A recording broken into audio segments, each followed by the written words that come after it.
Hi, everyone, and welcome to Practice Growth HQ. Now, today we're going to talk about something I'm pretty sure we've never spoken about. And at some point, when you hear the topic, you're going to be scratching your head because it's the hidden reason that your finances are not working. Is there something about your finances where you just, no matter how hard you try, just things are not growing? It just doesn't seem to be working. I can tell you there is a hidden reason. And our guest today, Pericles Rellas, is the perfect person to talk about that. He is a money mindset expert with over 2 decades of experience helping people transform their relationship with money. If this is sounding a bit woo, friends, I can tell you I have spent a lot of time in this space myself, and I've seen the evidence of when this is working well and when this is working badly. Like if you're interested in growing your business, then this is absolutely essential. All the way from Las Vegas, welcome, Pericles. Angus, thank you for having me. It's great to be here. All right, Pericles, so that people can get to know you quickly, we like to start with the fast five, quicker questions, quicker answers. Question Sure. one, where did you grow up? Los Angeles, California. All right, so you haven't moved too far to Las Vegas. I had a trip I spent about 3.5 years in Europe and then came back to the States and ended up in Las Vegas. Yeah, no, actually, Las Vegas is not a bad spot. I've spent a lot of time there myself, not necessarily on the strip with all the casinos, but it's got some good things going for it. Question two, favorite book besides your own?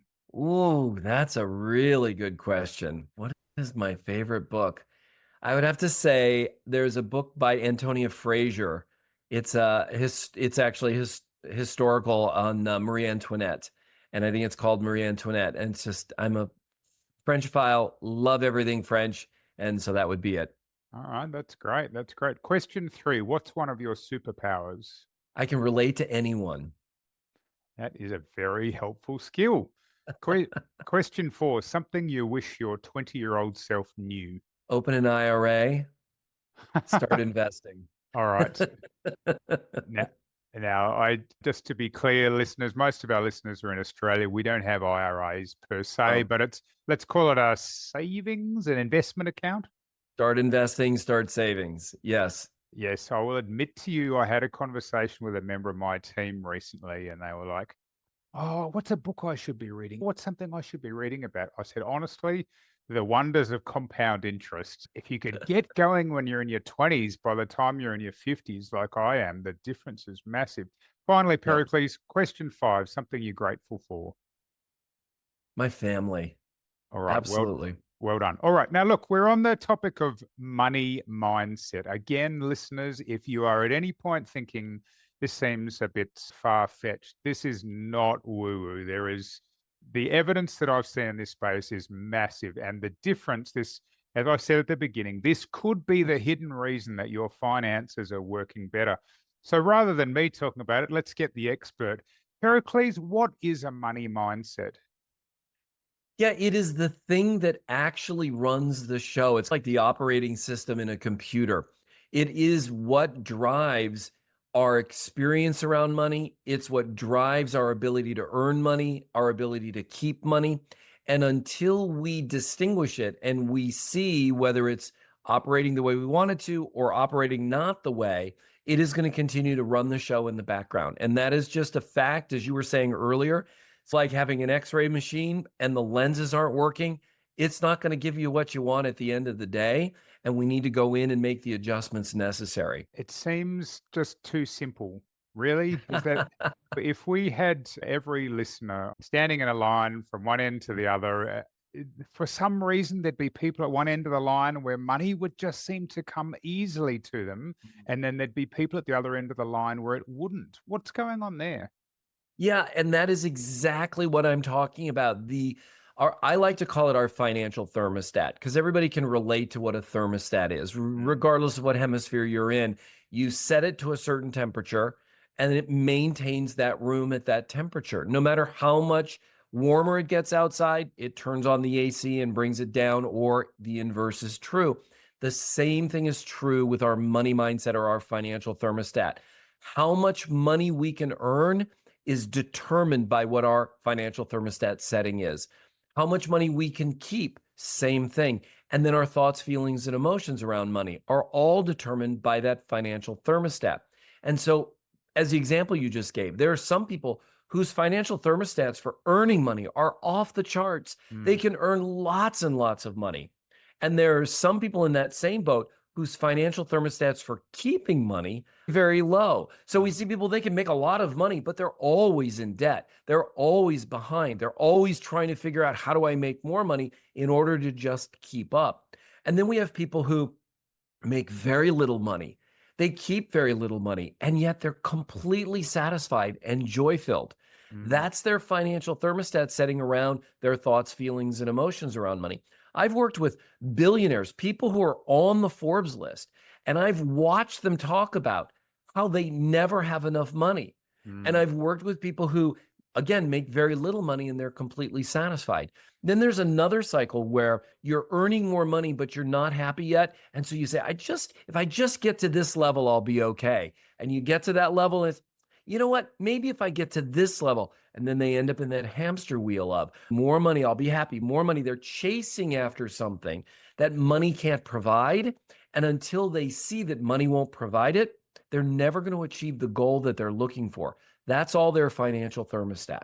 Yeah, it's extraordinary, isn't it? You just think about the different scenarios. The billionaire who Yeah. says they don't have enough money. All of us listening are going, "Are you kidding?" It's if for a billionaire, I'd. Actually, it's an interesting question. Would we quit work? I suspect many of us wouldn't because we enjoy what we do, which is great. All right, Yeah. it's pretty simple, Pericles. Like I'm hearing you, and I'm like, how do I boost my money, my Yes. thermostat? This is a great question. So one that everybody asks. And so we're going to go a little woo-woo here, but stick with me, okay? One of the things that I distinguish in my education is that money is a currency. We all know that, right? That's nothing unique. But as a currency, it flows like a current. So it flows in a similar fashion to electricity or water or wind. Now, there's a unique way in money, the way money flows, in that it flows in a circle. So it flows in a circle and we intersect that circle. So it flows to us, through us, away from us, and then back around to us, through us, and away from us, just continuously like that. And then there's a reservoir on the side that we get to keep.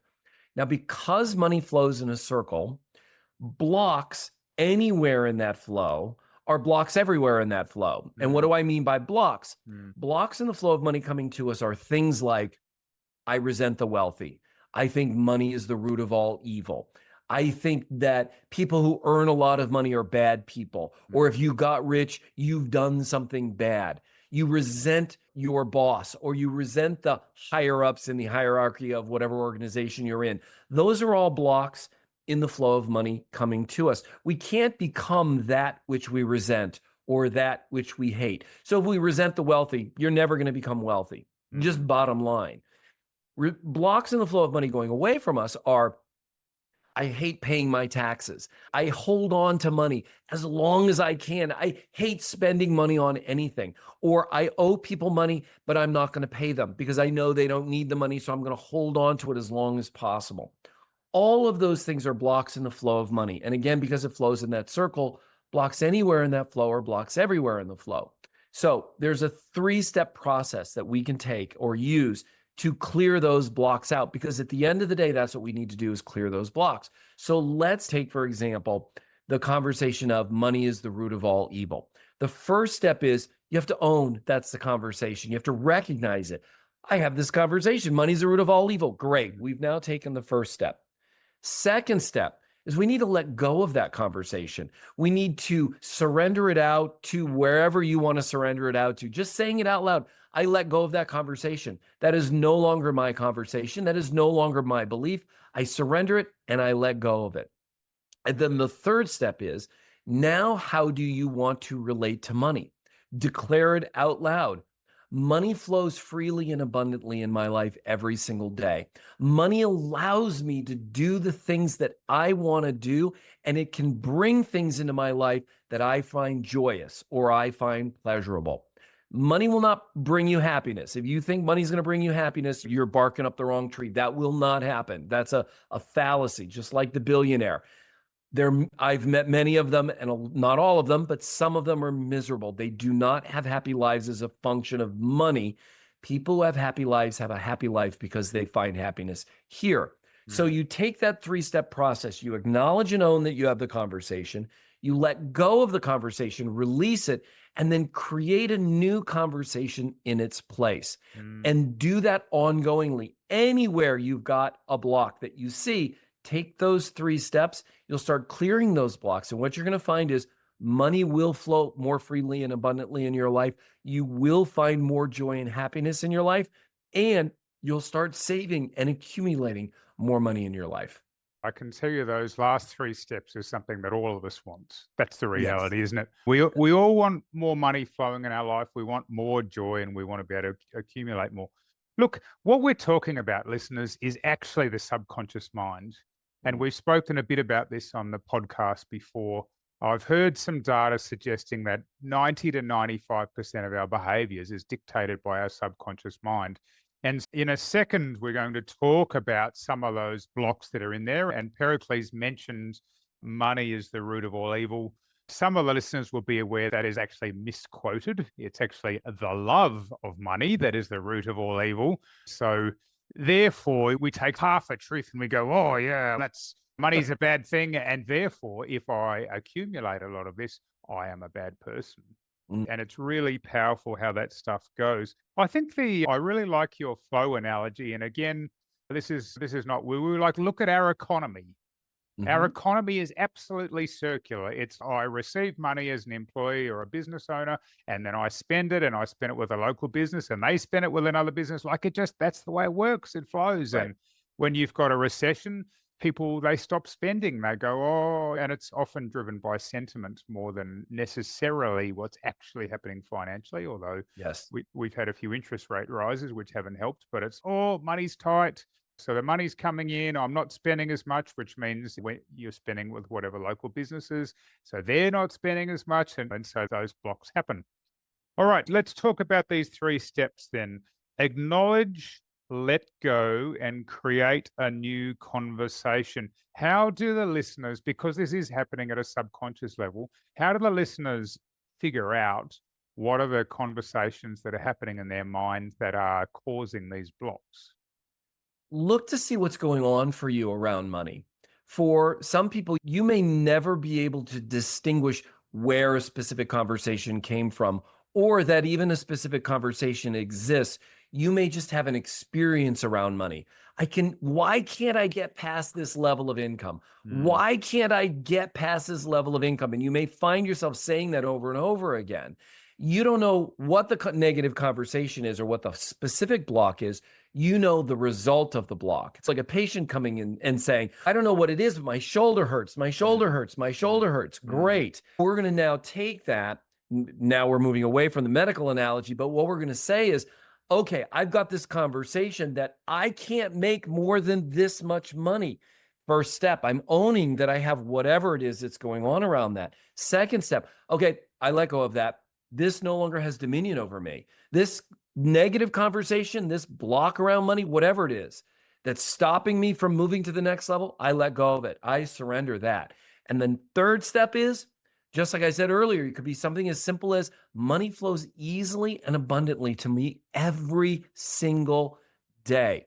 And then once you've completed that, start to watch for the evidence of that in your life. And this is where a lot of people go wrong. They think it's got to look a certain way. $1 million has to drop into my lap tomorrow. mm, You know what? $1 million may or may not drop into your lap tomorrow. But if you see a penny on the ground and you choose not to pick it up, you're telling yourself, I really don't want more money. And you're going to continue down the path of not being wealthy. And some people say it's only a penny. You know what? That penny makes up $1. You take 100 of those pennies and you now have $1. Take $100, you now have $100. Take 100 bills and you now have 1,000. It works mm, exponentially. But mm. if you can't relate to that penny as being wealthier right now, then you're not going to get down the path of becoming wealthy in your life. And I love to relate it to being in a relationship. If you imagine relating to money the way you'd relate to a significant other in a healthy relationship, If you looked at that penny and you said, yeah, I'm not going to pick that up, that's saying, yeah, I don't really like my significant other's hands. They're really ugly and I'm not going to bother with them. I just like the whole package. That relationship is bound to fail, right? You want to appreciate money every time it comes into your life. You want to be thinking about and expanding your own capacity to relate effectively to money, to interact with money at new levels, just like you would in a relationship, or our relationships go stale and they end up going bad. So relate to money and look for money everywhere in your life. New opportunities will drop into your lap that you never saw before, simply because you're now thinking from money flows to me abundantly every single day. That's really interesting. The science behind this, there's a part of the brain called the reticular activating system. It's about the size of an almond, which sits at the top of your spine, and it's a filter. And so Mm, apparently each moment via our five senses, we've got about 1 million bits of information a second that we could take in. And the RAS mm, stops us from going crazy, basically, which is if I were to feel every part of my body simultaneously and notice every part of my vision, top, left, top, etc., notice every sound around me, you'd go crazy. And the RAS right, turns 1 million bits of information into about five to right. seven. And so we are switching that on because if you don't make a conscious decision, then it just looks for evidence of the stories we've been telling ourselves. Oh, Yeah, I'm no good with money. Why does everything good happen to everyone else and not me? And the RAS goes, okay, that's what we're looking for. You, right. you've told me what to look for. That's what I'm going to look for. If you want to see evidence of everything that's wrong with the world, it's not hard to find. And Mm, similarly, if you want to find evidence of everything that's right with the world, it's not hard to find. But that's the science that sits behind this. I run a group in my local town for young business people, young in their business, not necessarily in their age. And it's funny that mindset thing because we had the group last night and I could totally see the money mindset going on. It was like one of the girls has got some really cool jewelry. I guess I'm probably not the target market, but I've seen the stuff that she makes and it's terrific. And it's, hey, there's a chain of stores that is exactly the same target market that you've got. And I said to her 6 months ago, you need to send them a sample and you need to pick up the phone. And she's still, oh, but I just don't know if I could do that. I'm like, that is mm, 100% a mindset thing. It's yep. just, what is the story you're telling yourself? And I'm not good enough, I'm not worthy, they won't like me, etc., etc. Instead of saying, all right, I'm just following your model. Step one, acknowledge. Right now, I've got this thought, and listeners, I dare say there's something you're hearing in this going, hey, that's me. I'm not good at earning income.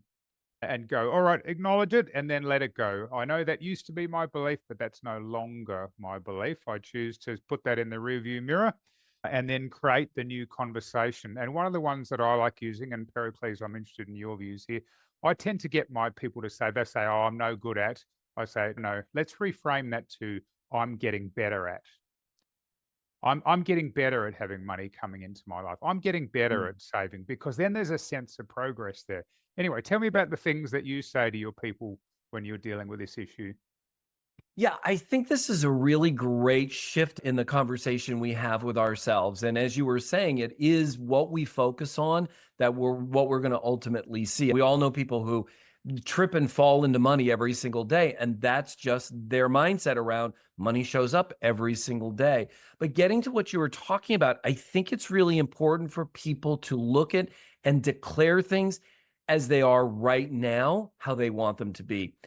Pacing. And I'm just going to put this in without any diminishment of what you said.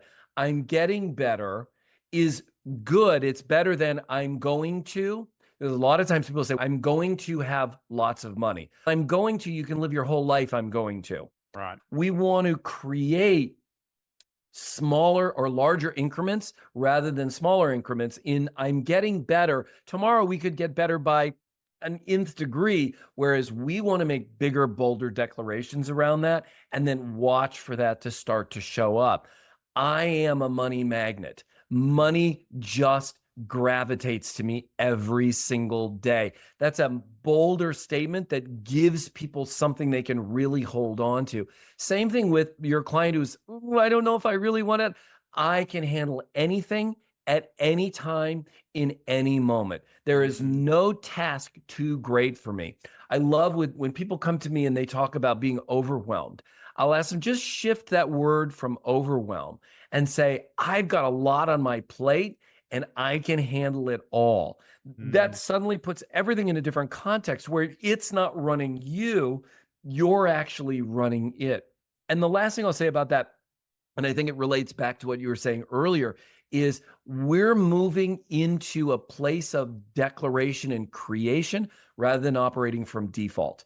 Most people go through life in default mode, where we're just seeing the things that we're used to seeing and being pre-programmed to see from all of our childhood experiences, versus saying, no, this is how my life is going to go because I say so and for no other reason. And then our lives start to look the way we want them to look because, as you said, that's the story that I'm telling every single mm, day.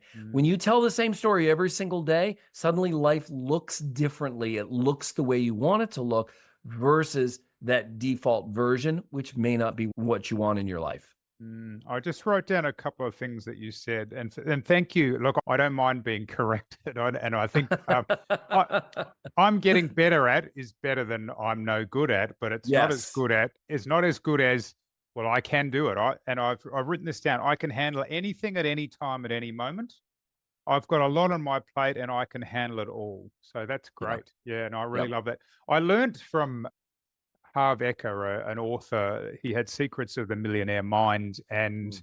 one of the things that he got people to do, and you alluded to this already, and I realized I'm still doing this more than a decade later, is if I ever see money on the ground, I will Mm. stop and pick it up. And I literally did it last week. And I've trained myself. I picked up a coin last week. It might have been 5 cents. It doesn't matter. It was the lowest value. And I picked it up and I went, yes, yes, Mm. yes. Yep. And but to speak to my subconscious mind to go, hey, mate, there it is, there it is, there it is. There's money coming into my life.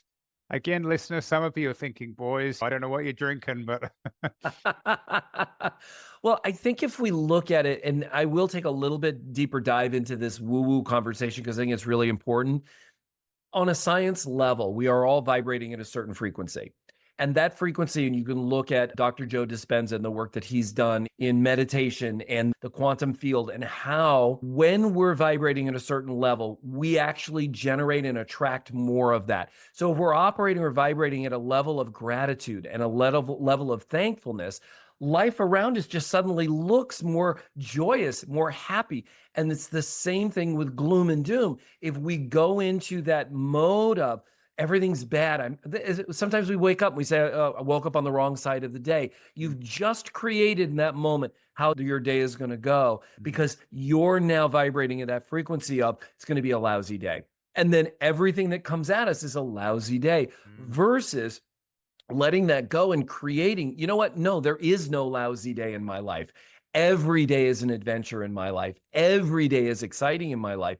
And then seeing what shows up around that. And then catching in that moment when that little voice whispers, yeah, but not in your life. Yeah, but you're really not believing this. Or yeah, it's not really going to happen. That's that block that I'm talking about. There, it's this insidious little conversation. Yeah, but you're not handsome enough. You're not pretty enough. You're not smart enough.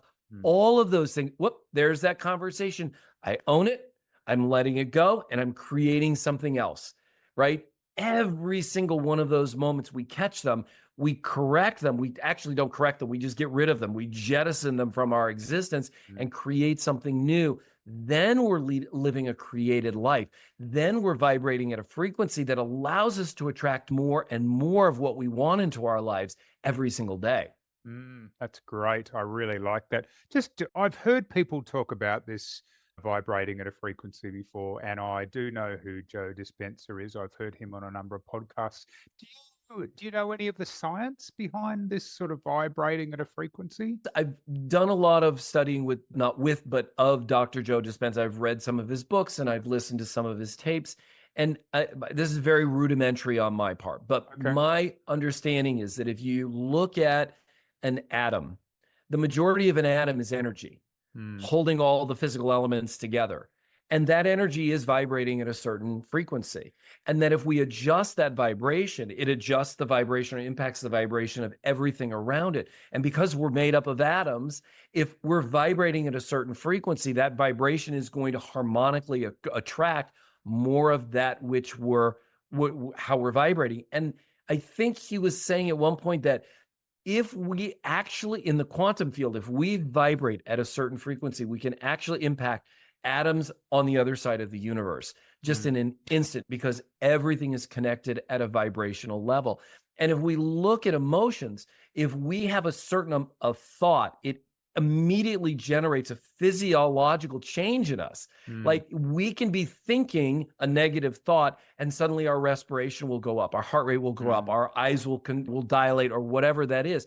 We go into a physical mode based on a thought. Well, a thought isn't anything more than energy that's floating through our neurons that are firing and wiring together. If we can actually impact our physical emotions through a thought, then we can have any kind of thought we want Hmm. and shift from it's a negative thought to it's a positive thought. And suddenly we have a positive day versus a negative day. Yeah, and I think thank you for that explanation. I think I've heard it said that you can try things on, like in the same way that I've got a jacket on, Pericles has got a shirt on. It's why don't I try on the kind of more positive me? Why don't I try on the shirt, if you pardon the metaphor, listeners, that maybe I am better with money. I know it feels a bit different, and I've had these patterns in my mind literally since my childhood, where my parents said helpful things like money doesn't grow on trees and what do you think I am, made of money, etc., Yep. etc., and money's tight and it's difficult, etc. Maybe just try on the thought that, okay, that thought has popped into my mind. I never realized that those grooves in my brain are so well worn that I have had that thought, who knows, 1,000 times in my life, literally. But I acknowledge it, I let it go, and why don't I try on something better? Yeah, I know I used to think that, but now I think actually money flows pretty freely and it flows into my life freely. This has been a fascinating conversation, Pericles, and I'm really hoping that the listeners can get some stuff from this, because you and I both have seen people where they feel as though, oh, that barrier is if I could just earn an X dollars more, or there's something wrong with my business, with the marketing or the service. And for some almost unexplainable reason to do with our subconscious, it's really it's a mindset issue that's causing that blockage rather than that other thing that you think it is. Final thoughts, Pericles. I think that when we move from the subconscious into the conscious, where we start thinking from the frontal cortex, where we're creating, where we're thinking about our dreams, we're thinking about our aspirations, we're present to love, the love we have of life, of our work, of the difference that we make. When we're living in that created space, and I like to call it a heart-centered space because it just elevates us, it elevates everyone around us, life is much more joyous. Life is much more rewarding and fulfilling. So if you're considering this, trying it on, as Angus said, try it on from that perspective. What are the dreams that you have in life? What are the hopes and desires that you have, the aspirations that you have? And let those guide you every single moment, because when we're coming from that place, we're living a glorious life. And if we live our whole life from that place, it doesn't make any difference what we've accomplished. We'll go to our graves knowing we've lived and experienced a joyous, happy, fulfilling life. Fantastic. Now, Pericles, if people want to learn more about you or get in touch, what should they do? They can visit my website. I have two. They both go to the same place, periclesrellas.com or resetyourfinancialthermostat.com. And on that website, you can participate in my free webinar where I talk about the 4 keys to resetting your financial thermostat. Enter email and you have instant access, and it is something you can use and take away right now to resetting your financial thermostat.